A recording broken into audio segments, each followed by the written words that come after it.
Telangana high court website hack కావడంతో డీజీపీకి Telangana high court registrar ఫిర్యాదు చేశారు. ఆర్డర్ కాపీలు డౌన్లోడ్ చేస్తుండగా అంతరాయం ఏర్పడింది. గేమింగ్ సైట్లోకి వెళ్తుందని రిజిస్ట్రార్ ఫిర్యాదు చేశారు. హైదరాబాద్ సైబర్ క్రైమ్ పిఎస్లో కేసు నమోదు చేశారు. పలు సెక్షన్ల కింద కేసు నమోదు చేసినట్టు పోలీసులు వెల్లడించారు. ఇక సైట్ను రిస్టోర్ చేసిన ఎన్ఐఏ అధికారులపై అనుమానం వ్యక్తం చేశారు.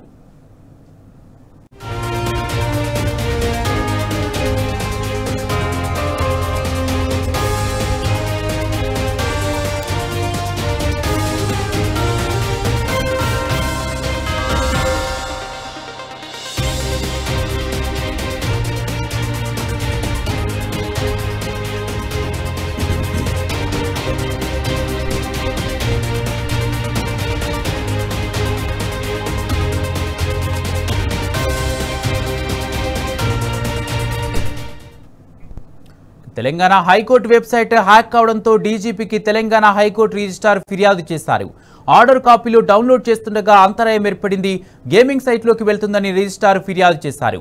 హైదరాబాద్ సైబర్ క్రైమ్ పిఎస్లో కేసు నమోదు చేశారు. పలు సెక్షన్ల కింద కేసు పోలీసులు నమోదు చేశారు.